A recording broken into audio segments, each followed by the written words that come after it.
"You'll never be anything," said the husband. Years later, she returned rich with a secret. The hum of the kitchen refrigerator was the only sound filling the Carter home that evening. Apart from the low drone of the television playing a rerun, neither of them were watching.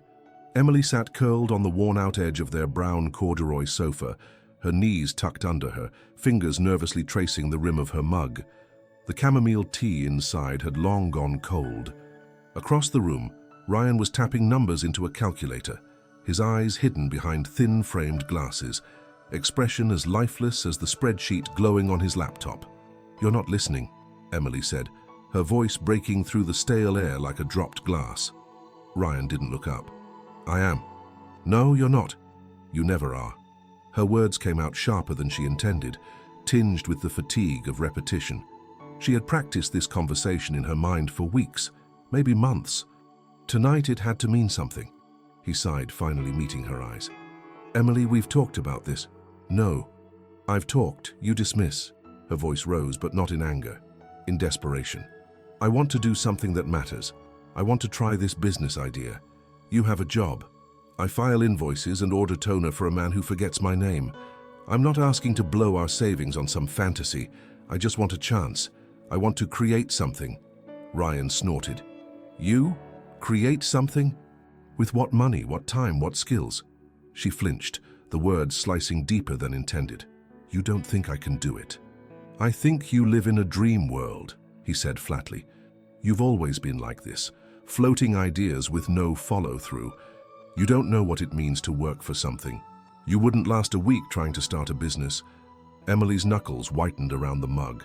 "You don't believe in me, because belief doesn't pay bills." He stood abruptly, the chair scraping back. "You'll never be anything without me." The silence that followed felt eternal.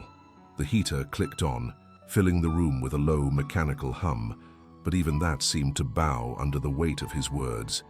She stared at him, not in shock. This wasn't new, but something about hearing it out loud, so direct, so venomous, changed everything. Ryan turned and left the room. The door to his home office shut with a soft click. The conversation, like so many others, was over, except it wasn't. Emily sat still for several minutes, the mug trembling slightly in her hands. Her mind was no longer racing. It had gone completely still, the way water does right before it freezes. Then, slowly, she stood. Her movements were deliberate, almost rehearsed. She walked past the quiet hallway, past the family photo hung crookedly on the wall, the one where her smile was only halfway real, and entered the small bedroom they shared. She sat on the edge of the bed and stared at the floor. Her shoes were next to the dresser, neatly aligned as always. She slipped them on. Then she reached under the bed and pulled out the old duffel bag she used for weekend trips years ago, back when they still took them. She filled it with only what she needed: a few changes of clothes, her sketch pad, a toothbrush, and her laptop.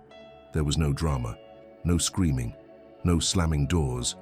She wrote a note, short, emotionless. "I need to find out who I am without you." She placed it on the kitchen counter beside the mug of now-cold tea. Her hands didn't shake. She didn't cry. She walked out into the night like someone walking into the next scene of a movie, one where everything is about to change. Outside, the Kansas wind whipped through the dim streets. The bus station wasn't far, just a 20-minute walk. She didn't call anyone, didn't look back. Her bank account held $54. Not enough for comfort, but enough for movement. That was all she needed. The ride to Denver was long and quiet. She sat alone near the back, her forehead pressed against the window. Every bump in the road seemed to jolt something loose inside her: fear, doubt, fragments of conversations where she had once defended her dreams only to be laughed at.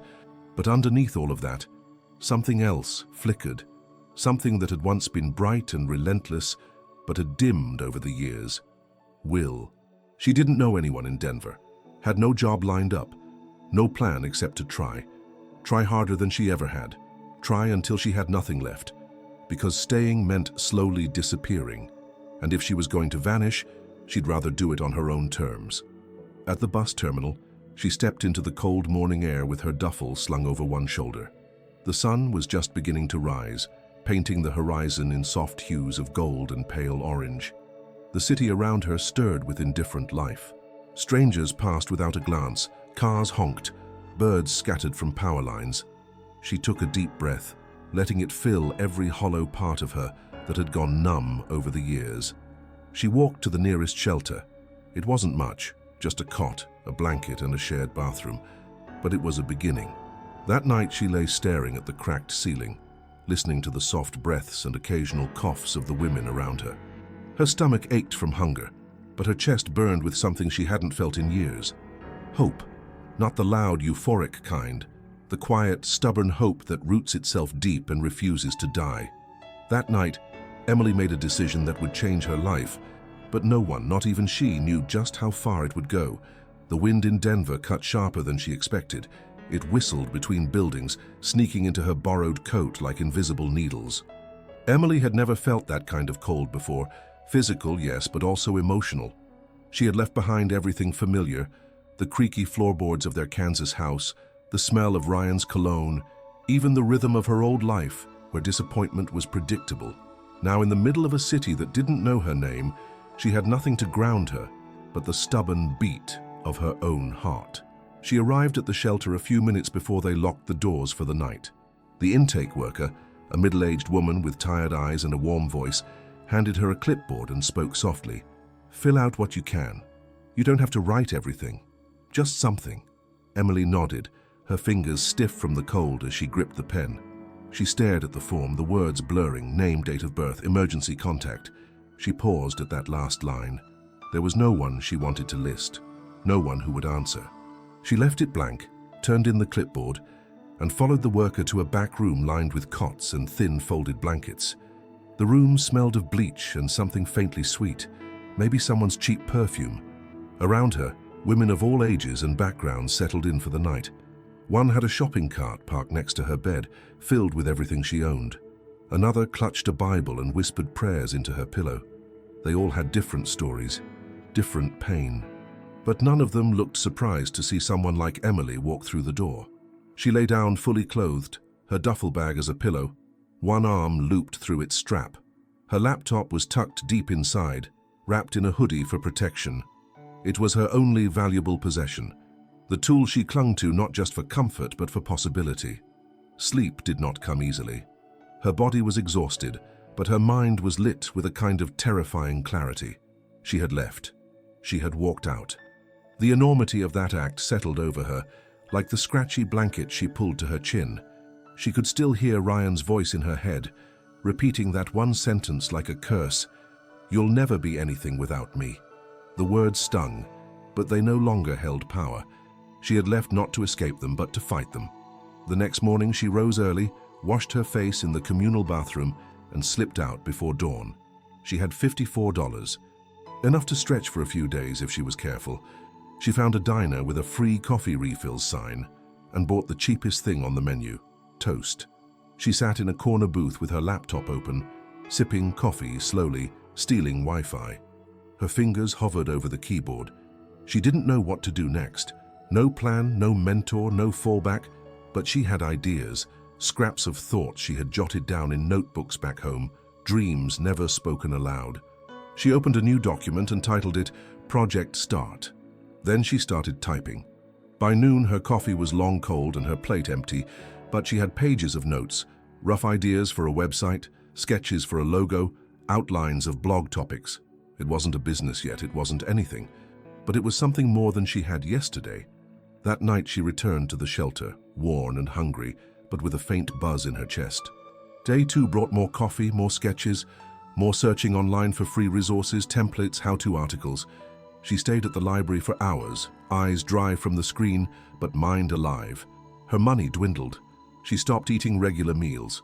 She stopped noticing the hunger. On the third night, as she sat in the shelter lobby waiting for check-in, a woman in her 60s sat next to her. Her face was worn, but kind. She wore mismatched gloves and had a plastic grocery bag full of old books. "Hey, you're the girl with the laptop," the woman said. Emily glanced up, wary but polite. "Yeah, I guess that's me.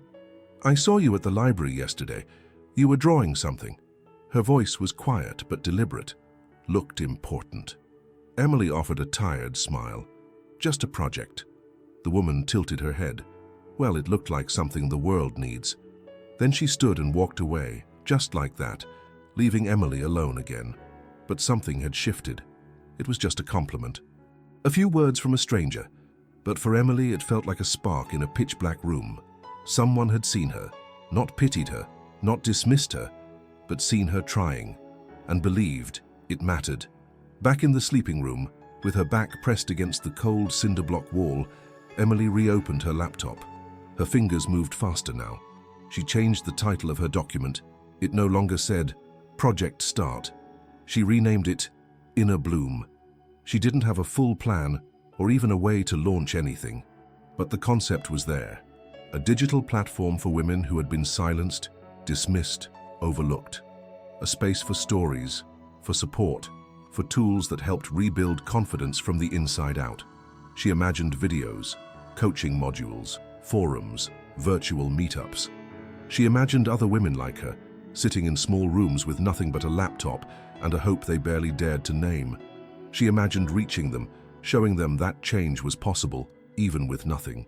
That night, she stayed up past lights out, writing content outlines and drafting the first blog post in a text file.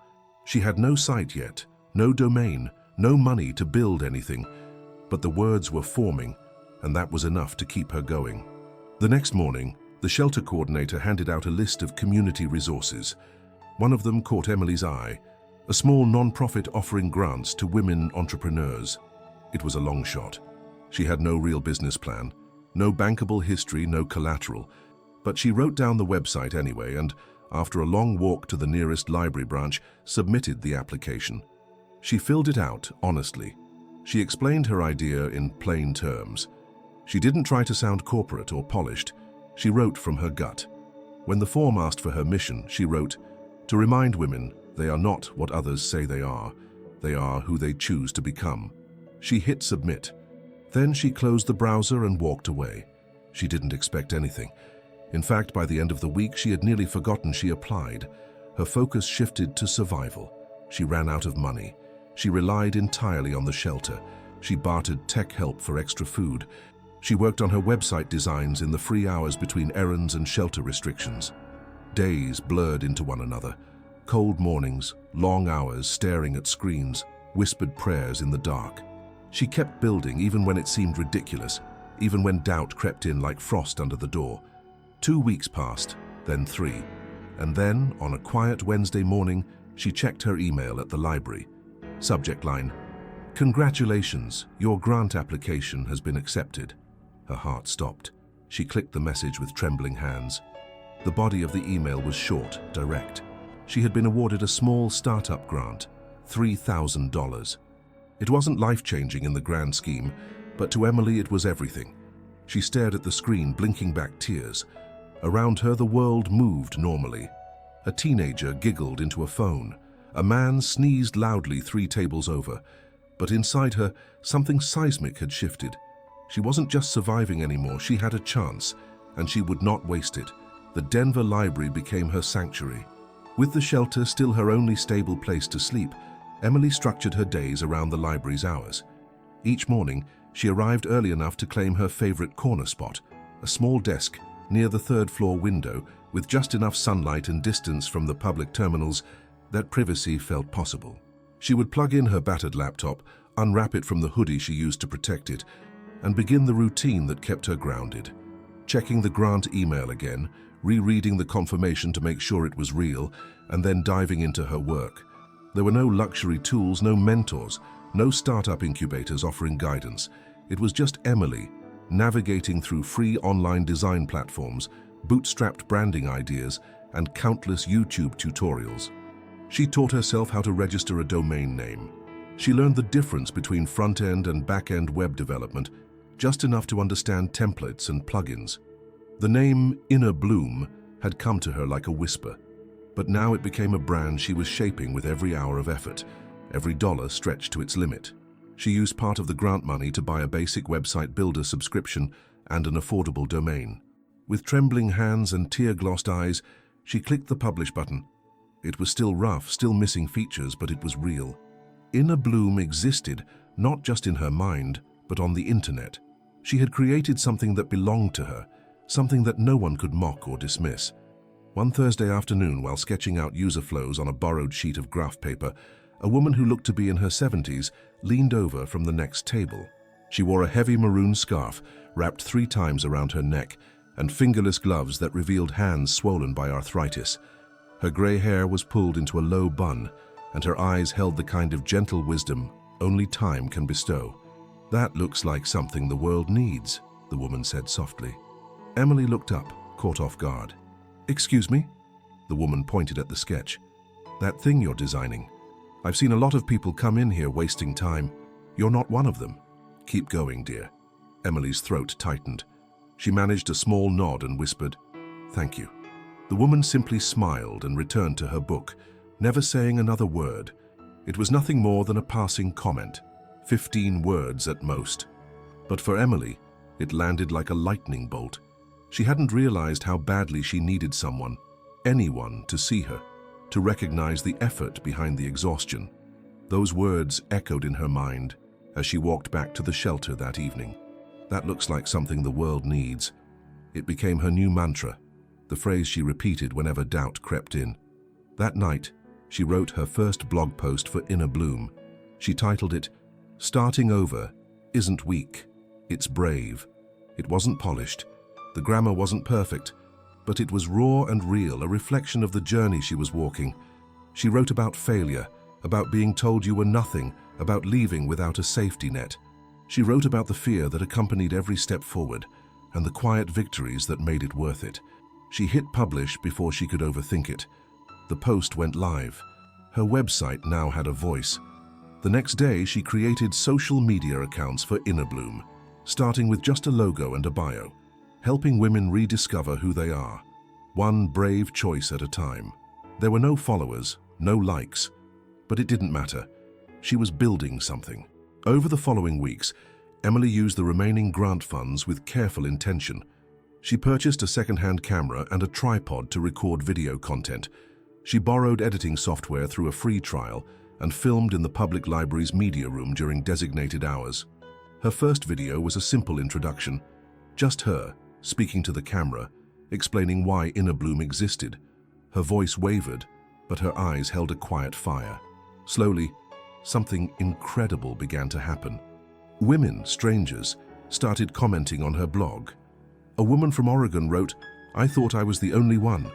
Another from Michigan said, "Thank you for saying what I couldn't." Her inbox, once empty, began to fill with stories. Stories of divorce, emotional abuse, career stagnation, shattered dreams. And in every story, a flicker of hope, a desire to rise, to bloom. Emily responded to every message. She offered words of encouragement, suggested tools and articles, created a resource guide from scratch. She wasn't a licensed coach, she didn't pretend to be, but she was someone who understood, and sometimes that was all people needed. Still, the money was running out. Her days were longer now, split between volunteer work to earn meal credits and hustling on Inner Bloom. Some nights she stayed awake until 2 in the morning, updating her site's layout, adjusting links or responding to comments. The stress wore on her body. Her eyes became sunken, her cheeks hollow, but the flame inside her refused to dim. One evening, after an especially grueling day filled with technical glitches and a power outage at the shelter, she walked through the icy wind to a cafe that stayed open late. She ordered the cheapest thing on the menu, again toast, and connected to the Wi-Fi to back up her site. She had barely eaten that day. Her head throbbed. She felt dizzy, her body screaming for rest. She stood to use the bathroom, and the next thing she knew, she was on the floor. Voices blurred. Someone called for help. Lights flashed. The world spun into grey nothingness. When she woke, she was in a hospital bed. A nurse stood beside her, gently adjusting the IV in her arm. "You fainted," the nurse said softly. "You're severely dehydrated and malnourished. You need rest." Emily blinked up at the ceiling, the sterile white tiles mocking her determination. For a long moment, she said nothing. The nurse patted her hand. "Whatever you're running from, it's okay to stop. You don't have to push so hard." But she wasn't running. She had stopped running the moment she left Kansas. She was building something. She had clawed her way through the wreckage of her old life and built the foundation of a new one with her bare hands. But as she lay there, weak, and defeated, doubt crept in again. Was she really strong enough? Or was Ryan right all along? She closed her eyes and tried to remember the library, the sunlight on her hands as she typed. She thought of the elderly woman's voice. That looks like something the world needs. She thought of the blog comments, the messages, the tears of strangers who felt seen for the first time. When the doctor came in and recommended a few nights of monitored rest, she shook her head. "I can't stay. I have work to do." He frowned. "Miss, your body." "I'll rest," she said. "Just not here. I promise I'll eat. I'll take care of myself, but I can't stop now." He saw the fire in her eyes. He nodded once. "At least stay until morning." That night in the hospital bed, Emily opened her email. Dozens of unread messages waited. One subject line caught her eye. "I found your blog, and I just wanted to say thank you." She read it slowly.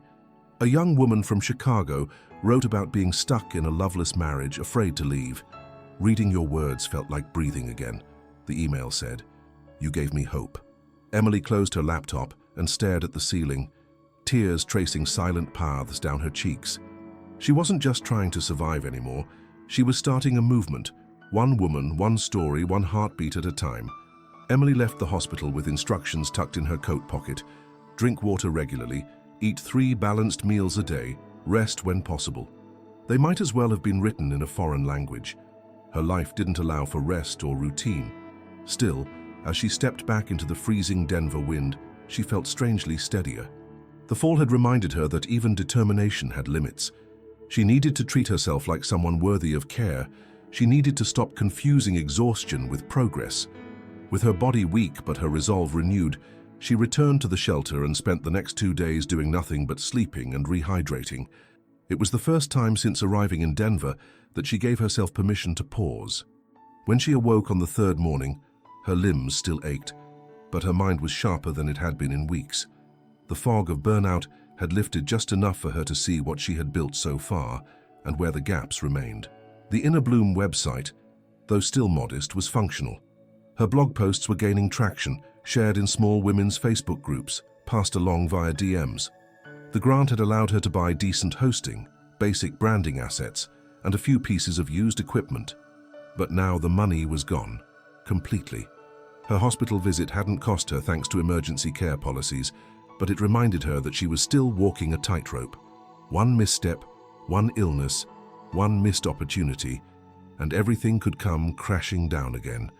That morning, she walked to a small coffee shop where the owner allowed regulars to stay for hours if they purchased something, even if it was just a small tea. She had exactly $7 left. She bought a muffin and a cup of peppermint tea and settled at a corner table, laptop open, notebook beside her. She had started a new list: free marketing strategies, potential content collaborators, affordable webinar platforms. The big goal now was reach. Inner Bloom needed more eyes, more voices. Her inbox dinged. She glanced at the screen, expecting spam, but the subject line made her freeze. "You've been selected. Women Rising Entrepreneur Grant Recipient." Her mouth fell open. She read the first line 3 times. "Congratulations, Emily Carter. Your application has been approved. You will receive a grant in the amount of $3,000, dispersed within 10 business days."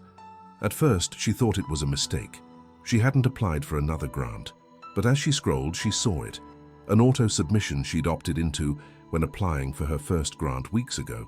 It had been buried in a list of related opportunities at the bottom of the page. She had clicked it out of habit, filled out the short form and forgotten about it entirely. Her eyes welled with tears, not the desperate kind, but the kind that came from stunned gratitude. She closed the laptop and pressed both hands to her face. Around her, the cafe buzzed with conversation, clinking cups, music, but all she could hear was her own heart pounding with disbelief. This wasn't a lifeline. It was a second chance, a real one. 10 days later, the funds hit her account. She immediately upgraded Inner Bloom's site capabilities, investing in a custom domain, better email integration, and security features. She signed up for a digital course on brand storytelling and another on basic coaching principles. She wasn't pretending to be a therapist, but she wanted to guide others with empathy and structure. She used some of the money to buy simple graphic design tools to create downloadable resources, confidence worksheets, boundary setting guides, morning rituals. The response was almost immediate. Her blog stats doubled within 2 weeks. Women from all over the country were downloading her resources. The Instagram page grew from 100 followers to 600. She started a YouTube channel and posted short, raw videos sharing her journey. No production, just honesty. Despite this forward momentum, Emily knew she needed to find ways to support herself outside the grant money. She began offering donation-based coaching calls, promoted only to subscribers. The first week, 2 women signed up, the next, 5. Each session left her emotionally drained but deeply fulfilled. She wasn't changing the world, but she was changing someone's day. Then came the collapse. One morning she woke with a stabbing pain in her gut. Not physical pain, emotional, heavy, dragging dread, the kind that makes it hard to breathe. Her limbs felt like lead, her thoughts scattered. She sat at her laptop for 2 hours, unable to type a single word. She closed the screen and stared at the wall of the shelter's small common room. The noise around her, coughs, whispers, footsteps, seemed distant, muted. Her body was present, but her mind had slipped into a fog she couldn't pull herself out of. She didn't move for hours. By evening, she forced herself to stand, to eat a protein bar someone had donated. But the feeling remained, this crushing weight of imposter syndrome, the gnawing voice whispering, "It's all going to fall apart." Ryan's voice echoed again, "You'll never be anything without me." And this time, it felt like it could be true. What if the grants dried up? What if people stopped listening? What if Inner Bloom was just another online trend that would fade as quickly as it came? She didn't sleep that night. Instead, she walked the streets around the shelter, too restless to lie still, too anxious to breathe deeply. She thought about quitting, about giving the rest of the money to someone else more deserving and disappearing into another city, another identity. But sometime around 4 o'clock in the morning, she sat on a bench overlooking the quiet city skyline and opened her inbox. There was a new message. Subject line, "Your platform helped me leave." She clicked. A woman from Texas wrote that she had been following Inner Bloom for a month, slowly gathering the courage to leave an abusive partner. She had printed Emily's downloadable workbook, filled it out secretly, and used the tools to plan her exit. That night, she was safe in a hotel room with her 2 children. "I didn't think I could do it," the message ended. "But you made me believe I was worth saving." Emily wept. Not because she was overwhelmed, but because for the first time she truly understood what she was building. Inner Bloom wasn't just a project. It wasn't even just a business. It was a lifeline, a mirror, a movement. She walked back to the shelter just before sunrise. She showered, ate, opened her laptop, and started writing again. No dramatic turnaround, no sudden rush of energy, just one quiet decision to keep going, because someone, somewhere, was reading, and that made it worth everything. The following months passed in a blur of relentless motion. Emily had found her rhythm. It was not a smooth or easy cadence, but it was steady. Each day started before sunrise, usually with a walk in the cold to clear her thoughts, followed by hours of writing, answering emails, recording new content, or hosting free live sessions with her growing audience. What had once been an idea scribbled into a notebook had now become a beating, breathing entity. Inner Bloom was no longer just a dream. It was a network, a community, and a cause. With every post shared, every comment responded to, and every new follower gained, Emily felt a stronger sense of purpose. Women were opening up in the comments sections of her videos and blog posts, many for the first time. Some used pseudonyms, others shared photos. She read testimonials from teachers, mothers, nurses, young women just out of college, retirees rediscovering themselves. They were all looking for something deeper than affirmation. They wanted transformation, and somehow, through her raw honesty and consistency, Emily was helping them find it. The branding of Inner Bloom evolved naturally. The logo, a minimalist flower breaking through cracked pavement, was something Emily designed herself late one night using a free vector tool. It resonated deeply with her audience, simple but powerful. The tagline became, "Grow through what you go through," a phrase she had once scribbled on a sticky note during her first week in Denver. Now it was printed on downloadable workbooks and digital wallpapers shared among women across different states. Emily's content strategy was never about virality. She knew that chasing numbers would burn her out faster than anything else. Instead, she focused on real engagement, responding personally to as many messages as possible, offering free group coaching calls on weekends, and launching themed weeks like Confidence Reboot or Boundaries Without Guilt. She brought in guest speakers, other women who had left toxic jobs, recovered from burnout, or rebuilt their lives after divorce. She used Zoom and recorded every session, then posted them on YouTube for free access. As her efforts gained momentum, something unexpected happened. She began receiving invitations to collaborate. A niche mental health blog featured her in a spotlight article titled "From the Floor to Her Feet: The Woman Behind Inner Bloom." A YouTuber who created content for midlife women reached out to do an interview. Even a small local magazine in Denver asked to photograph her for a piece on female entrepreneurs overcoming adversity. The exposure drove new eyes to her platform, and her email list grew from 500 subscribers to nearly 2,000. But success came with its own pressures. For every message of encouragement, there were also the critics, the skeptics who dismissed her as another wannabe influencer, or worse, as a fraud. Emily didn't respond to the negative comments, but she read everyone. She had to. They reminded her of who she was not doing this for. Yet, amidst all the external growth, Emily carried a quiet burden. She had not told anyone from her past what she was building. She hadn't contacted anyone in Kansas, not even her mother, whom she'd had a strained relationship with long before her marriage to Ryan. There was something both freeing and terrifying about being invisible to her old life. No one knew where she was. No one from back home had seen Inner Bloom, or if they had, they hadn't connected the dots. It was as though she had shed her old skin completely, until the day an email arrived with a subject line that stopped her breath.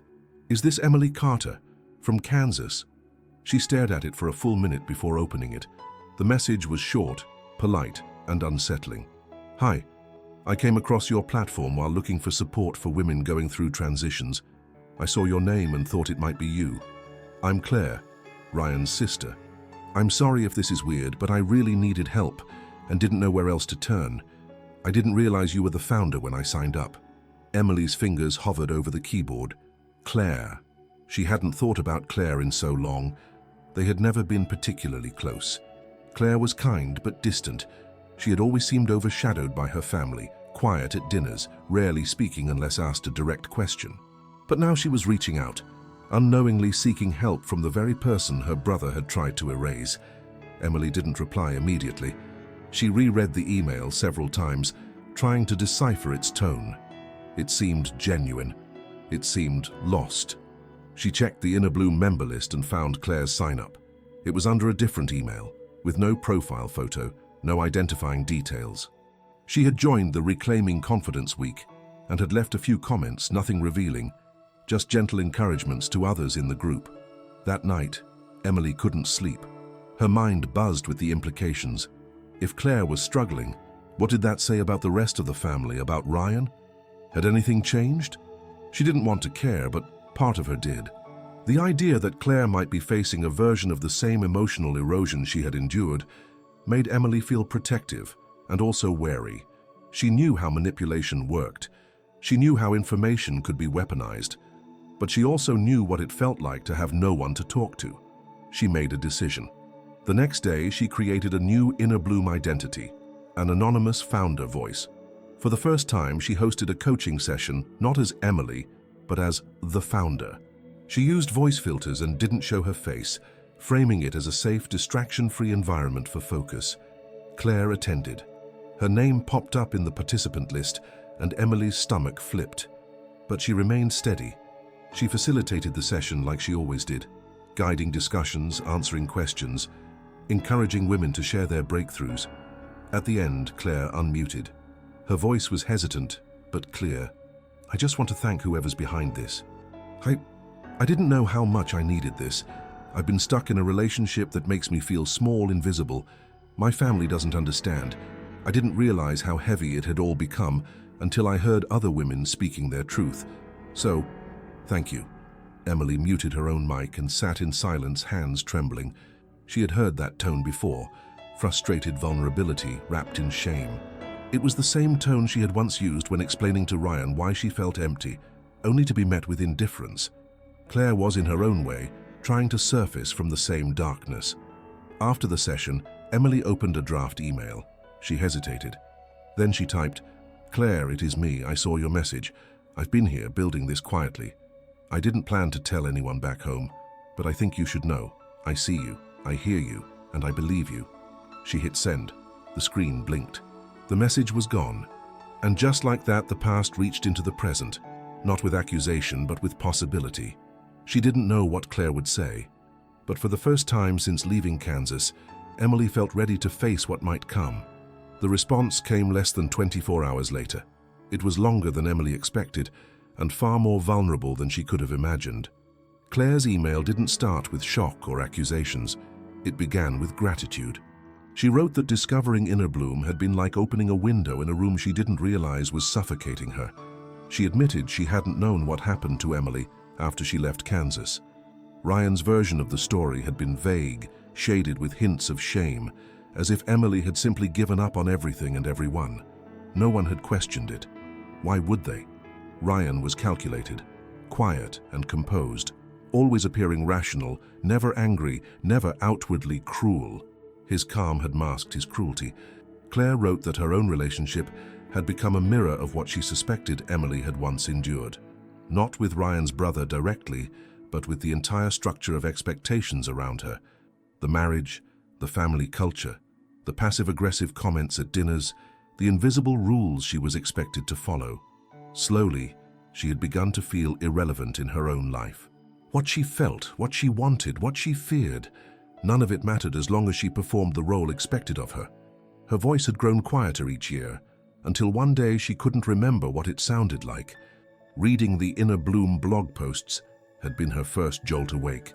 Hearing other women speak during the sessions had made her realize that suffering didn't have to be silent.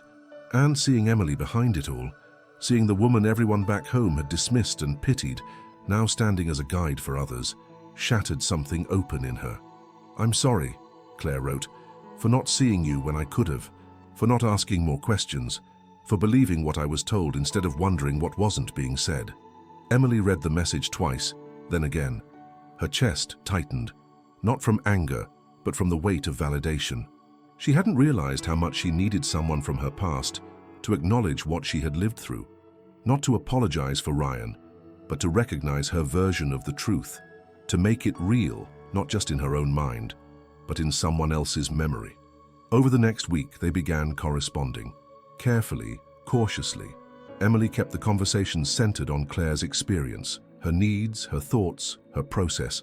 She didn't want this to become about redemption or guilt. She wanted to be helpful if she could be. She suggested books, journaling prompts, and safe ways to begin asserting boundaries in emotionally restrictive environments. Claire's messages grew more confident. She asked questions. She challenged her own assumptions. She confessed how afraid she was of confronting her husband, not because he was violent, but because he was so dismissive she feared he'd make her feel foolish for even trying. Emily responded with stories, with strategies, with empathy. She knew that fear intimately, the fear of looking in someone's eyes and realizing they never truly saw you at all. One evening, Claire sent another email. Short, direct. "I want to talk to the founder of Inner Bloom, not through chat, not through email. I want to speak face to face. I need to look in the eyes of the woman who built this, even if it's hard." Emily sat with that request for hours. She walked the city streets, hands shoved into her coat pockets, mind racing. Revealing herself to Claire had felt safe enough through the distance of email, but to face her on a screen, to allow herself to be seen not as a ghost from the past, but as the woman she had become, it felt terrifying, and yet also necessary. She said yes. They scheduled a Zoom call for that Friday evening. Emily made sure she was in a quiet place with stable internet. She wore a dark blue blouse and left her hair loose around her face. No makeup, no background filter. Just herself. When the screen loaded, Claire appeared on the other end, seated in what looked like a small office or guest room. Her eyes were already glossy. The silence lasted only a moment. "You're really her," Claire whispered. "I'm really me," Emily replied. Claire began to cry. not the dramatic sobs of someone seeking absolution, but the quiet, painful tears of a person grieving something they had never allowed themselves to name. Emily watched her cry and felt no resentment, only a deep, aching sadness. The damage Ryan had done hadn't been confined to their marriage. It had radiated outward, into his family, into the narrative that had surrounded Emily's disappearance. Claire wiped her face and looked directly at the camera. "You left and I didn't ask why, I didn't call, I didn't write. I believed the lie that you just couldn't handle life." Emily nodded slowly. "Because that's what they wanted everyone to believe." "I know," Claire said, "and I'm sorry, but I'm here now, and I want to learn how to come back to myself, like you did." They spoke for nearly 2 hours. Emily didn't give her all the answers. She never pretended to have them, but she listened. She offered reflections. She shared what had worked for her. They talked about shame, about silence, about the invisible expectations that wrap around women like vines, squeezing tighter with each passing year. At the end of the call, Claire asked, "Do you hate him?" Emily paused. She could have said yes. Part of her wanted to, but she answered truthfully, "I don't think I do. I think I outgrew him. That's worse for him than hate." Claire let out a small laugh through her tears. "That's the most powerful thing I've ever heard."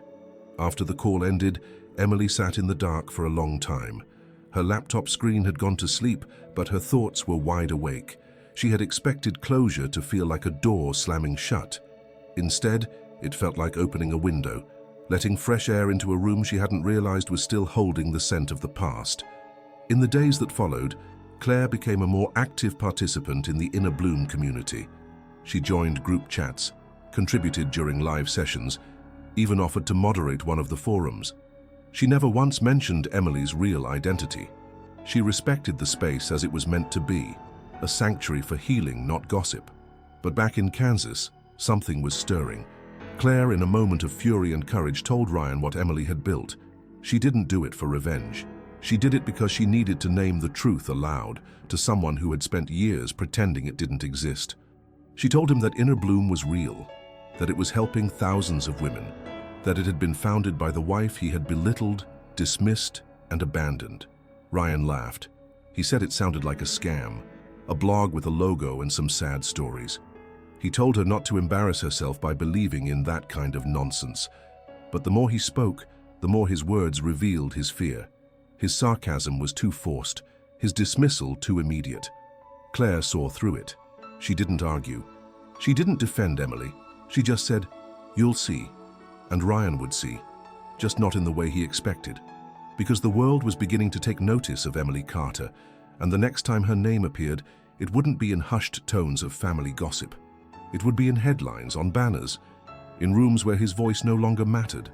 Emily had always imagined that if she ever reconnected with someone from her old life, it would be in private, maybe over coffee, maybe years after everything had already been settled. She had never pictured this, having Claire, her former sister-in-law, acting as the unexpected bridge between past and present, between a life she escaped and the one she was now fearlessly building. Claire kept her word.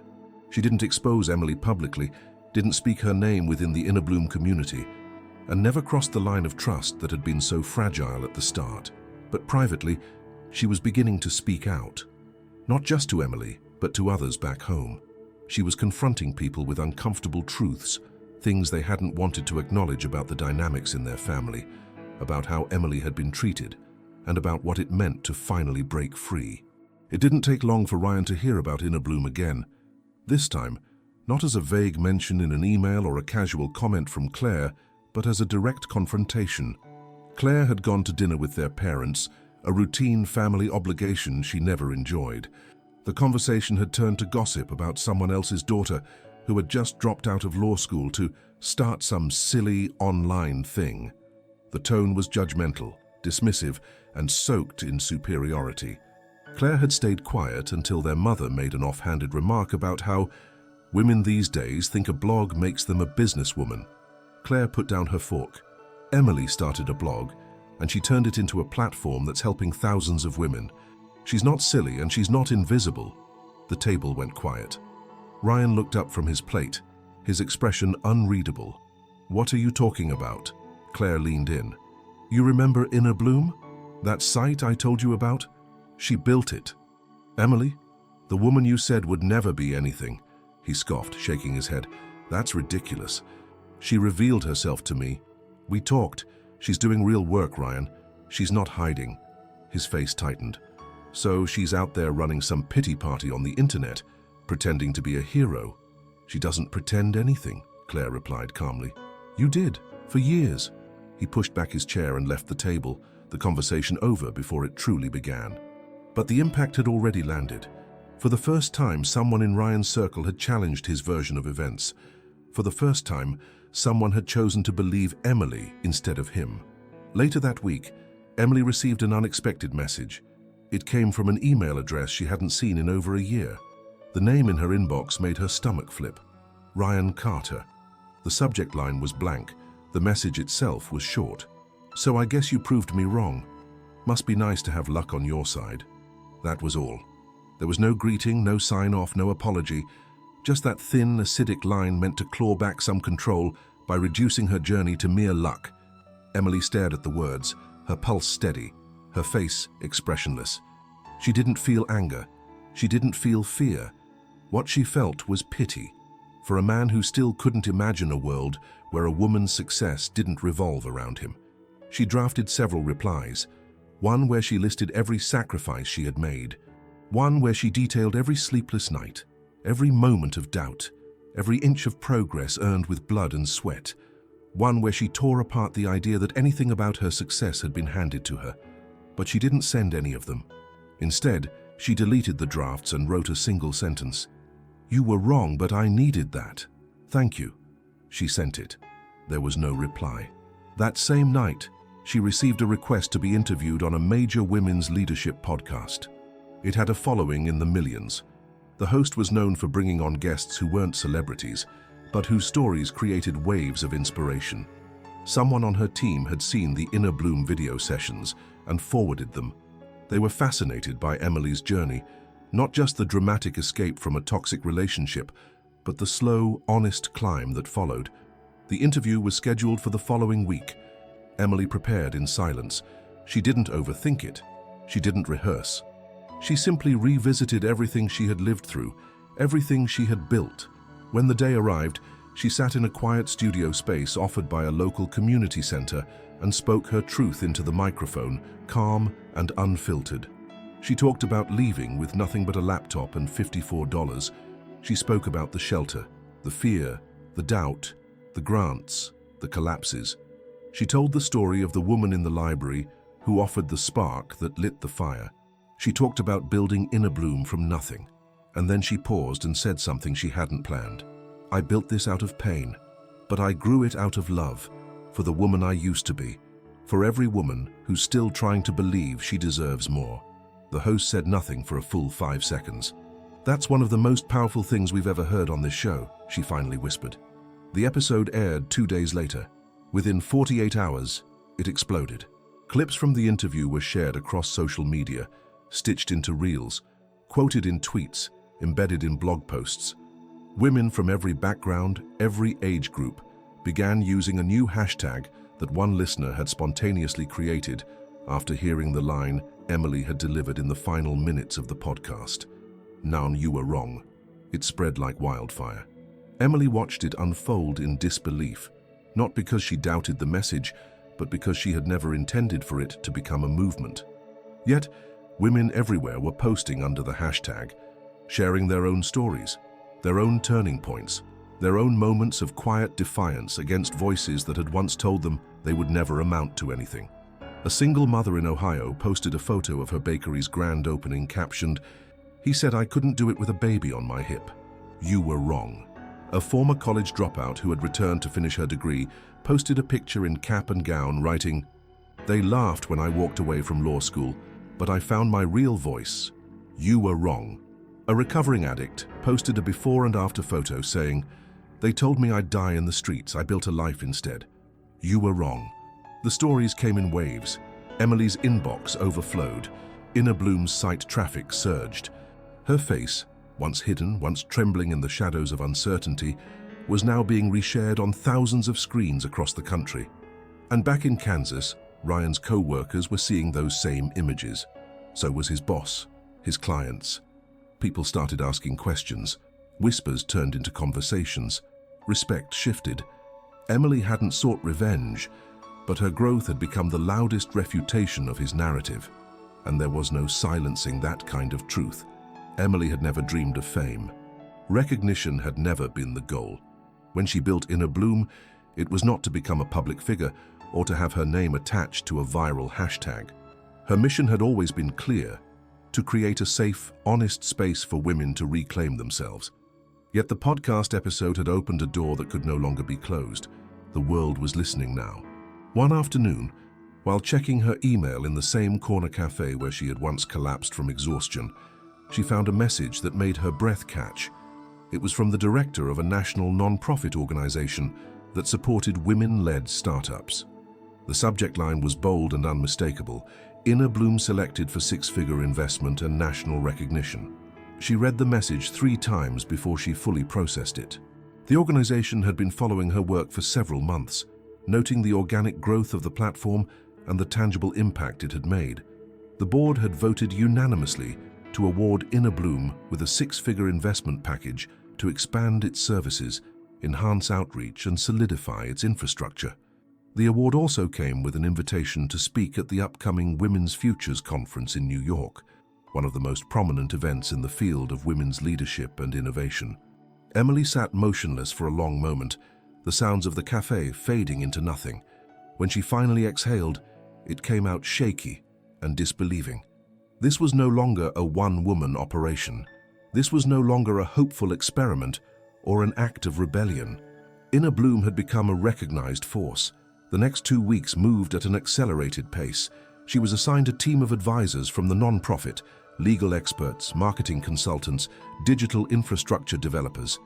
She was still at the center, still writing every email and scripting every video, but now she had helped to lift the weight she had carried alone for so long. As preparations for the conference unfolded, her story began appearing in new places. Business blogs started running headlines like "The Woman Who Turned a Shelter Bed into a Digital Empire" and "From Rock Bottom to Recognition, Emily Carter and the Rise of Inner Bloom." A few mainstream media outlets requested interviews. Her face began to appear in banners for the conference's website, alongside nationally known figures. Ryan's co-workers saw her photo first. It was a full-page digital flyer highlighting keynote speakers. There, next to corporate executives and authors, was Emily, smiling, confident, her posture straight, eyes steady. The tagline beneath her image read, "Emily Carter, founder of Inner Bloom, creator of the You Were Wrong movement." The flyer circulated quickly. First, it was passed among a few employees in Ryan's office, then forwarded to regional managers, and finally reached his boss. He was called into a meeting under the pretense of reviewing quarterly reports. Instead, he was asked a simple question. "Is this your ex-wife?" Ryan's face remained blank. "Yes," he said after a pause. His boss tapped the screen. "She's being honored next week. She's bringing serious visibility to the issues of emotional abuse and toxic power dynamics in relationships. Powerful stuff." Ryan gave a tight nod. "She always had ideas." "Seems like she had more than that," the boss said evenly. "She had courage." Ryan said nothing. The meeting ended with a polite dismissal, but the seed had been planted. The old image he had so carefully constructed, the stable, respectable accountant who had been abandoned by a dramatic, unstable wife, was beginning to crack, and Emily hadn't said a single word to the public about him. She hadn't named him. She hadn't aired their private history. She didn't have to. Her existence was enough. In Denver, Emily prepared for the conference with quiet intensity. She chose a simple, tailored black suit for the stage. She wrote her speech with care, not focusing on grandeur, but on truth. The message was the same one that had carried her from a shelter bed to a national spotlight, that women were more than what others believed about them. When the day of the conference arrived, she stood backstage listening to the sound of applause and introductions echoing from the auditorium. She wasn't nervous, not in the traditional sense. Her heart beat steadily. Her hands didn't shake. What she felt was reverence, for the moment, for the journey, for the people who had helped her get here. She stepped into the lights and looked out at the crowd, Hundreds of faces stared back, some smiling, some solemn, some already crying. She began to speak. She spoke of starting over, of the night she left everything behind with $54 and a laptop. She spoke of the shelter, of sleeping beside strangers, of finding hope in small words from passing voices. She told them about the blog posts written in borrowed time, the website launched with a grant, the community that grew from heartbreak and hunger. She didn't glamorize the struggle. She honored it. And then she said, "I am not here today because someone gave me a chance. I am here because I finally gave myself one." The crowd rose in applause. Not thunderous, not wild. It was slow and steady, like a wave building from the center and expanding outward. A standing ovation born not from spectacle, but from solidarity. After her speech, people lined up to meet her. Some cried. Some just shook her hand in silence. Among them were CEOs, activists, students, survivors. She listened to every story, hugged every trembling body, wrote down names, offered sincere thanks. Backstage, one of the event coordinators approached her with a phone. "You're trending again," she said. "The 'you were wrong' tag just hit another spike. Your clip is all over social media." Emily didn't check the notifications. She didn't refresh the page. Instead, she closed her eyes and stood still for a moment, letting the meaning of it all settle. This was not the finish line. It was just another marker in the path, but it was proof that every step had mattered, that the pain she had endured had not been in vain. And somewhere in homes and offices and quiet corners, the ripple of that proof was reaching people who needed it most. People who had been told they were not enough. People who were about to find out otherwise. After the conference, Emily returned to Denver with a heavier schedule and a growing presence. She was no longer just a quiet figure behind a website. She was now being asked to consult, to collaborate, to appear on panels and podcasts, to share the mechanics behind what had made Inner Bloom thrive. She accepted some of the invitations, turned down others. Her focus remained steady, protecting the integrity of the platform and its mission. She refused to let it become diluted by commercial interests or distracted by appearances. She still did everything with care. Every email answered with authenticity. Every message from a follower met with genuine attention. And even with the media interest, she didn't seek personal fame. Every step she took publicly was measured, filtered through the question she always asked herself: would this help the next woman? Then, 3 days after the conference, the message came. The same name, the same email address. Ryan. This time, the subject line wasn't blank. It read, "Must be nice." The body of the message was no longer than the subject. It said, "So, I guess you proved me wrong. Must be nice to have luck. That's all it ever takes, right?" There were no greetings, no punctuation of sincerity. It was curt, flat, and bitter. Emily read it once, then again. She felt no jolt of anger, no fear. Instead, she felt something colder: pity, disappointment.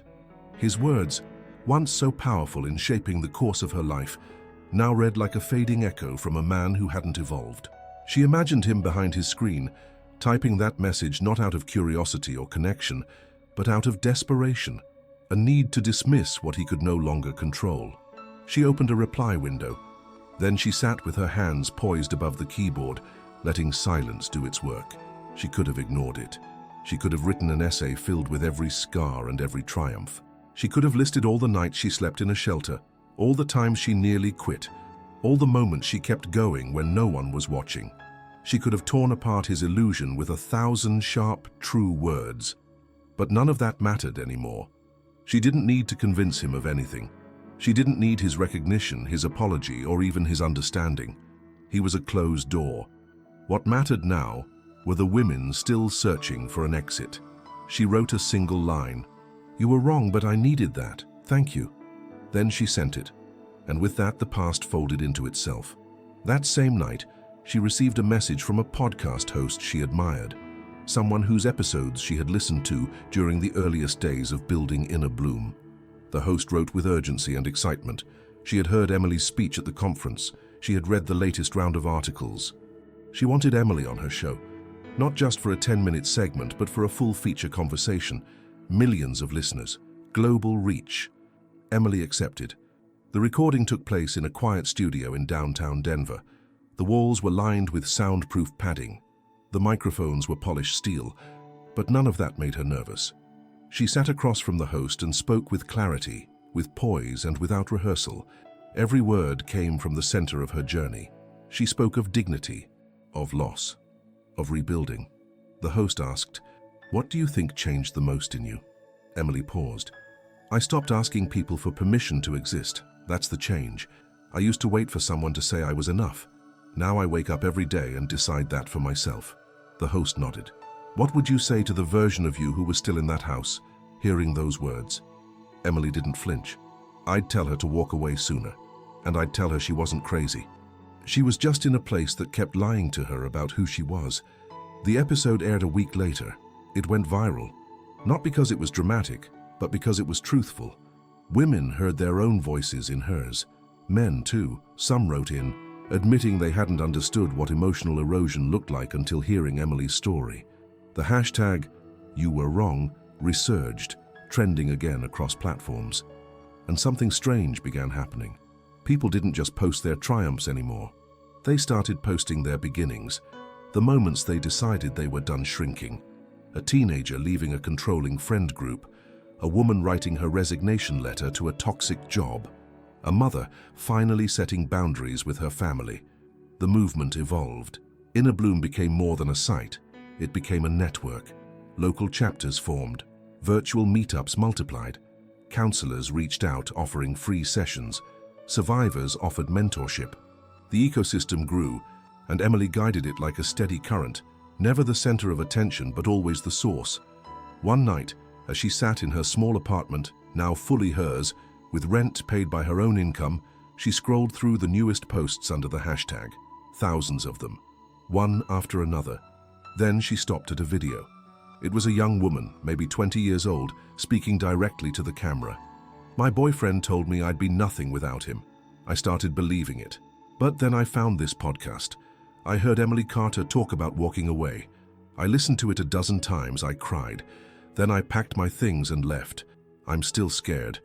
But I know now. Fear doesn't mean I'm weak. It means I'm alive." Emily watched in silence, tears rising in her throat. Not sadness, not pride, just awe. The kind that humbles you, the kind that silences even the strongest ego. This was the real proof. She didn't need Ryan to see it, didn't need his approval. His doubt had built her walls, but it was her own hands that had carved the door and stepped through it. And now thousands more were doing the same. Emily's world had grown louder, her inbox now filled by the hour with stories, requests, opportunities, and sometimes confessions. Strangers thanked her as if she had saved them, though she never claimed to be anyone's savior. Her platform was still rooted in the same mission, to be a space where women could speak freely and rediscover who they were without the noise of judgment. But it had grown beyond her expectations. Inner Bloom was no longer just a platform. It was a global signal, reaching people in corners she'd never imagined. The podcast interview had tipped the scale. Views climbed into the millions. Her face had become recognizable in advocacy circles, and media outlets were calling her a voice of a generation, a phrase that made her both proud and uncomfortable. She hadn't set out to be a figurehead. She just wanted to be heard. And now her voice was echoing across screens and airwaves into homes, hospitals, shelters, dorm rooms, offices. The hashtag #YouWereWrong became a cultural marker. People wore it on shirts, etched it into journal covers, painted it on murals. A documentary filmmaker approached her about creating a short film around her story. Universities invited her to guest lecture on resilience and digital activism. Influencers, authors, and therapists all referenced her journey. But through all of it, she remained grounded, quiet in her leadership, focused on protecting the intimacy of the Inner Bloom space. One morning, as she sipped coffee in the same cafe where she once built her first wireframe for the site, her phone buzzed with a call. She didn't recognize the number, but she answered. "Hi, is this Emily Carter?" "Yes. This is Rachel from the Women's Empowerment Council of Kansas. We're organizing our annual summit in 2 months, and your name came up. We would be honored to have you as our keynote speaker. It's being held in your hometown, and We know your story began there. Emily froze. She hadn't been back since she left. Her hometown had remained a sealed box, a place suspended in her memory like an unfinished chapter she never dared to reopen. But the invitation stirred something in her. It wasn't pride, it wasn't even revenge. It was closure, and she understood with complete clarity that the time had come. "I'll do it," she said. The council handled everything: flights, accommodations, security. Her name was printed on posters around the city, shared in local news, displayed in the very library where she once whispered dreams only to herself. When the event was announced, the online reaction was immediate. Hundreds of women reserved seats. Community leaders endorsed the event. Even people who once looked past her were now posting excitedly that she was coming home. The day of the flight, Emily stood at the gate wearing a simple black trench coat, her hair pinned back, carrying only a carry-on and a laptop. She didn't feel anxious. There was no racing heart or dry throat. What she felt was stillness, the kind that came from making peace with every part of yourself. As the plane descended, she looked out over the town she once knew so well. It was all still there. The quiet streets, the low buildings, the open fields that bordered the town's edge. But it no longer looked like the place that had held her prisoner. It looked like a place she had outgrown. When she stepped off the plane, she expected a car and maybe a staff member holding a sign. Instead, she saw him. Ryan stood near the gate, older now, dressed in a grey coat, his hands tucked into his pockets. His face was thinner. The confidence he once wore like armor had faded into something quieter. Fatigue, maybe regret, maybe something else. "I didn't expect you'd actually come back," he said. Emily didn't hesitate. She walked directly toward him, her face calm, her spine straight. "I didn't come back for you. I came back for me." He blinked. "I know." There was a long pause. People moved around them, oblivious to the history pulsing between them. He shifted his weight. "I saw the videos, the speeches. You've built something. I know. Look, I'm not here to rehash everything. I wanted to see you. I wanted to say—" She cut him off gently. "You don't need to say anything. I don't need anything from you." He nodded, eyes dropping. "Would you ever talk? Not as a couple, just two people." She gave a soft, almost imperceptible smile. "You can listen to my speech." She walked past him. The drive to the venue was quiet. She sat in the back of a town car, watching the city pass. It had changed, but not dramatically. Some storefronts had new signs. Some buildings had been repainted. But the energy remained the same, a place content with what it had always been. Emily wasn't here to change it. She was here to speak the truth she had carried out of it. When she arrived, the auditorium was already filling. Women of all ages found their seats, some holding notepads, others wearing inner bloom pins. The organizers greeted her with warmth and gratitude. A few teared up just seeing her arrive. Emily kept her focus on the speech. She knew what she had to say and nothing else could distract her. Backstage, she stood behind the curtain, listening to her introduction. The words were kind, generous, full of admiration, but she didn't hear them as praise. She heard them as confirmation. Her voice had made it back to the place it had once been silenced. Then they called her name. She stepped onto the stage. The lights were bright, but she could see the front rows clearly. Claire was there, seated near the edge, hands clasped. A few former classmates, teachers, women she had never met.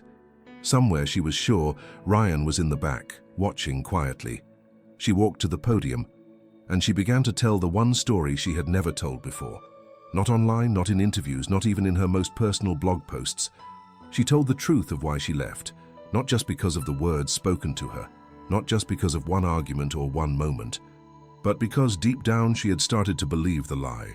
She had let herself shrink, let herself forget her own name. She had woken up each day with a little less light, a little less voice, until one night it all broke. And then she ran. She spoke with calm clarity, never once flinching. She didn't speak of revenge. She spoke of rebirth. She spoke of the power of rediscovery, of what it meant to begin again, with no map, no applause, no guarantee. She spoke of building something not to prove anyone wrong, but to prove herself right. And when she finished, the room rose, not in frenzy, but in reverent silence that turned slowly into applause. She didn't smile broadly. She nodded once, and then she walked off the stage, finally completely free. The air backstage still carried the faint echo of applause as Emily stepped into the corridor, her heels clicking quietly against the polished floor. A few event staff offered nods and whispered congratulations, but she passed through them without pausing. She wasn't chasing recognition. She had said what she came to say. She had spoken to a room full of women who now carried a little more of their own voice because she had finally used hers. The words weren't perfect, but they were real, and that was all she had ever promised herself. She made her way to the designated private lounge, a modest room with bottled water, a coat rack, and a small velvet armchair in the corner. It was empty when she entered, and she welcomed the silence. Her breath came slower now, her chest expanding more easily than it had in days. The weight she hadn't realized she was still carrying had started to slip off her shoulders, piece by piece. She removed her coat, folded it over the chair, and sat with her hands resting on her lap. Her phone was buzzing. Congratulatory texts, missed calls, social media notifications, but she ignored them. She needed a moment to exist outside of reaction. There was a knock at the door. She already knew who it was. "Come in," she said quietly. Ryan stepped inside, closing the door behind him. He looked older than he had at the airport, as though the last 24 hours had aged him more than the past year. His eyes searched hers, not with aggression or defensiveness, but with a hesitance that surprised her. For once, he didn't lead with words. He just stood there, waiting. Emily didn't move from the chair. She didn't invite him to sit. He spoke first. "I listened." She nodded once. "I know. I didn't know how much I'd forgotten until I heard you say it. Or maybe ignored is a better word." Emily tilted her head slightly. "Does it matter which?" His mouth twitched. Not quite a smile, not quite regret. "Probably not. You were right. I told myself a version of things that kept me comfortable, made it easier to forget how small I made you feel." She remained still, letting the silence ask the questions she didn't need to voice. "I used to think I was just being honest with you," he continued. "Tough love, practical advice. But that wasn't honesty. That was control. I wrapped it up in logic and numbers and schedules because I didn't want to see what I was actually doing. I didn't want to admit I was scared of your ambition because it meant I had to confront how little of my own I'd used." His words weren't rehearsed. There was no flourish to them, no manipulation, just a flat admission of something long buried. "I don't expect forgiveness," he said finally. "I don't think I deserve it." Emily stood now, slowly, her voice calm and steady. "I'm not angry anymore, Ryan. But I'm not here to give you peace. That part's on you." He nodded, absorbing the blow without flinching. "I didn't come back to hurt you," she continued. "I came back to reclaim something you never got to define. I came back to be seen, not to be understood." "I see that now," he said. "I don't need you to, but I appreciate that you do." He looked away for a moment, then back. "When you walked out, I thought you'd come back. I told myself you'd fail. Not because I wanted to see you hurt, but because it meant I didn't have to question what I believed about myself." Emily let the truth sit between them. It was heavy, but not suffocating. She could finally breathe around it. "There was a time," she said, "when I might have come back, if the world hadn't opened up to me when it did. If one woman hadn't said something kind in a library, if one grant hadn't come through. But even if all those things hadn't happened, I think eventually I still would have built something. Because the version of me that lived with you was always dying to be born." He swallowed hard. "You're not the same person." "No," she said. "I'm not. And that's the point." He stepped toward the door, then hesitated. "If there's ever anything I can do..." She cut him off gently. "There won't be." He nodded again, a little slower this time. "Goodbye, Emily." "Goodbye, Ryan." And then he left. She stood for a long moment in the stillness he left behind, letting the door's soft click mark the true end of a chapter she had once thought would define her forever. There was no rush of vindication, no cinematic swell of triumph, just a quiet, settled sense of completion. Outside, the event was winding down. Attendees lingered in the lobby, taking photos, exchanging numbers, speaking in hushed tones about what they had just witnessed. Some waited in line for a chance to meet her. Others clutched printed programs with her face on the cover, but Emily didn't walk toward them yet. She stepped outside alone into the cool dusk, letting the breeze kiss her skin. The streets of her hometown were lit by warm streetlights, casting long shadows across familiar sidewalks. It looked the same, but it didn't feel the same, because she wasn't walking those streets as the woman who once doubted everything. She wasn't hiding in her own life anymore. She had rewritten the entire narrative, not out of spite, but out of necessity. She had arrived with nothing once. Now she was leaving with everything she needed, not trophies or headlines or crowds, but clarity. And in that clarity, there was power. Real, quiet, unshakable power. The day after the summit, Emily sat alone in her hotel room, surrounded by quiet. The events had ended. The applause had faded. The messages were still coming in, emails, comments, invitations, but for this one morning she chose not to answer them. The world could wait. She needed space to feel the weight of what had happened, not just on a stage, but inside her. She stood by the window, looking out over the town she had once run from. It hadn't changed much, but she had. And now, standing in the very place where her voice had once been silenced, she had said the one thing she never thought she would, the truth behind why she left. Not just the logistics of it, not just the collapse of a marriage, but the internal fracture that had almost broken her. She hadn't told the audience everything. Not yet. The speech at the summit had been real and powerful, but it had left one piece still hidden, buried deep beneath the layers of her transformation. That piece had no sound, no applause. It was private, and it had shaped every part of the woman she became. That night, after returning to her hotel, she opened her laptop and began to write. This post wouldn't be about strategy or empowerment tips or success stories.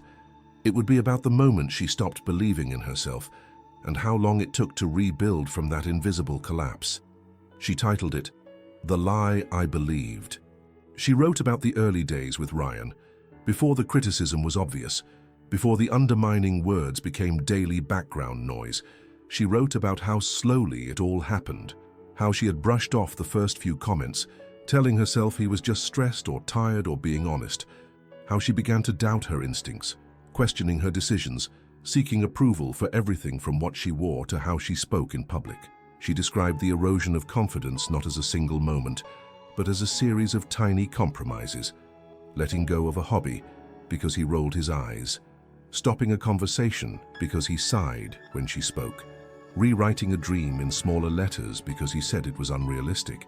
And then she wrote the sentence that had lived inside her for years, unspoken and raw. "I didn't leave just because he said I'd never be anything without him. I left because I started to believe it." She let the words sit on the screen, her fingers hovering over the keyboard. That sentence was the most vulnerable truth she had ever written. It wasn't about blame. It wasn't about him. It was about her, about the terrifying moment she realized the voice in her head no longer sounded like her own. She continued writing. She described how it felt to look in the mirror and not recognize the woman staring back. How the dreams she used to chase had turned into faint outlines. How she stopped writing, creating, even laughing with the same abandon. How even her body felt smaller, like it had pulled itself inward to avoid being seen. And how one night, sitting alone in the kitchen with nothing but a cold mug of tea and a man's voice echoing in her memory, she decided she couldn't live like that anymore. She didn't leave because she had a plan. She didn't leave because she felt strong. She left because if she stayed one more day, she knew she'd vanish completely. "I wasn't brave when I left," she wrote. "I was broken. But sometimes broken is enough." She clicked publish without rereading, without editing, without checking for errors. She let it go into the world like a message in a bottle, unsure of who would find it, but knowing it needed to be found. The post exploded. Within an hour, thousands had read it. By the end of the day, it had been shared over 100,000 times. People weren't just reacting, they were responding, writing back, sharing their own lie they believed. A woman in her 50s wrote that she had given up her art for 30 years because someone once told her it wasn't practical. A college student admitted she had been changing her major every semester based on her boyfriend's opinions. A mother confessed that she had stopped singing to her children because her husband said her voice was annoying. Emily read each comment, each message, with a tightness in her chest. This wasn't just her story. It never had been. The lie she believed had been whispered into the ears of thousands, maybe millions. The same sentence, just different voices. You're too much. You're not enough. You're lucky I'm still here. No one else would put up with you. She knew them all. And now she had said the most dangerous truth of all, that she had once believed them. That night, she hosted an impromptu live stream. No script, no announcement. Just her in front of the camera, with tired eyes and a soft voice. I want to say something, she began, not as the founder of Inner Bloom, but as someone who once lost herself in silence. She paused. We talk a lot about strength, and we should. But I want you to know, if you're in the middle of the lie right now, if you've started to believe it, if you're not ready to leave yet, that doesn't make you weak. It makes you human. And when you're ready, we'll be here. You don't have to be brave all at once, you just have to begin. The chat lit up instantly. Messages flooded in. Thank you. I needed this. I'm crying. I thought I was the only one. She stayed online for 2 hours, answering what she could, holding space for every trembling voice. She didn't try to fix anyone. She didn't offer solutions. She just listened. That, she had learned, was the greatest gift, to be heard without judgment. After logging off, she sat in the dark for a long time, breathing deeply. She had shared the last piece of the story, not for closure, but for connection. And as always, the most painful truth had become the most powerful light. The morning after her live stream, Emily returned to her usual routine. She brewed coffee, checked the Inner Bloom inbox, reviewed the week's calendar, and sifted through the messages pouring in from women across the world. But there was one envelope, physical, not digital, that had been slipped under her apartment door overnight. No sender listed, no postage. Just her name, handwritten in careful cursive. She sat down, opened it slowly, and pulled out a single-page letter. The paper was slightly creased, folded once, written in blue ink. The handwriting was young, uneven, but deliberate. The first sentence made her stop breathing for a second. You don't know me, but I heard your voice when I was ready to disappear. The writer was a girl named Lila, 19 years old. She had grown up in a house where emotions were punished, where silence was rewarded, and where any hint of rebellion was met with control disguised as concern. She wrote that she had been living in the space between numbness and desperation, feeling like she was meant to fade away quietly. Until one night, she heard Emily on a podcast, her voice calm and steady, talking about walking away, not because it was easy, but because staying meant disappearing. I sat on the floor of my room, the letter continued, with nothing but a notebook and the decision not to let someone else finish my story. I watched your video 5 times, then I got up and started building something of my own. It's small, just an online shop. I haven't made much, but it's mine, and I'm still here. Because you were. Emily read the final line 3 times, letting it settle like sunlight in her chest. You saved my life. She placed the letter on her desk, smoothed it flat, and framed it in silence. It wasn't validation she felt. It wasn't ego. It was something deeper. Confirmation that the choice she made years ago in the dark, with nothing but a small bag and $54, had become more than escape. It had become evidence that one decision can ripple far beyond its moment. That the smallest act of courage, getting on a bus, opening a laptop, telling the truth, can light a path for someone else stumbling through their own shadows. The impact of her work had become immeasurable. Inner Bloom now operated with a full team, offering virtual coaching programs, free legal consultations through partnered nonprofits, and mental health support through licensed professionals volunteering hours every week. It wasn't a business anymore. It was a living, breathing force that evolved with the women who made it real. But Emily never allowed herself to become distant from it. She still answered messages, still hosted sessions, still wrote blog posts that peeled back the layers of her own evolution, reminding others that becoming whole wasn't about perfection, it was about presence. She kept a drawer in her apartment filled with printed messages, handwritten notes, screenshots of testimonials. Not for glory, but for grounding. On days when doubt returned, when the weight of responsibility felt too heavy, she opened that drawer and read a few lines. Not to be reminded of what she had built, but of why she had built it. The hashtag still trended from time to time. It showed up in headlines, in college dorm rooms, on murals in small towns and major cities. She received photos from women who had tattooed it on their skin, who had turned it into songs, paintings, poems.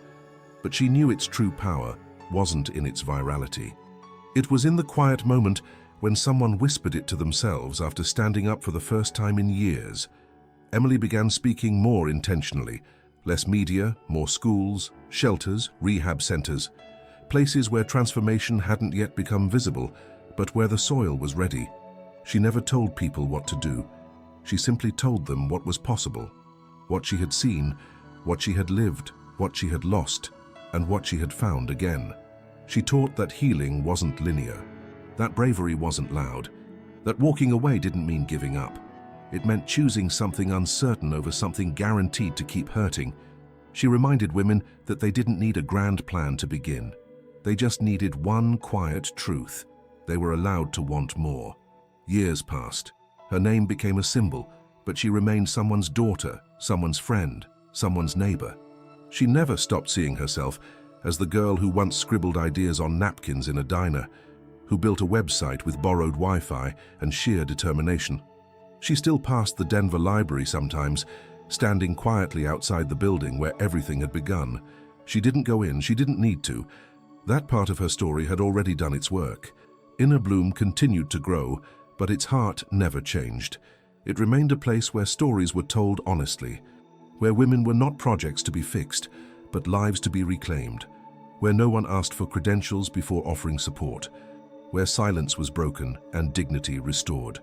Emily kept the letter from Lila on her desk until the ink began to fade. Then she printed a copy, laminated it, and placed it in a travel journal she carried everywhere. Because whenever she spoke, whenever someone asked her why she did what she did, she no longer needed to explain the full arc of her journey. She simply opened the journal and read those final lines aloud. "You saved my life." And when the applause came, as it often did, she didn't bow. She nodded, eyes soft, and stepped back, because she knew that the real victory wasn't in the noise. It was in the quiet choice to believe that your story still matters, even after someone tells you it doesn't. She had become exactly what he said she never would. Not through revenge, not through spite, but through the unshakable act of becoming herself.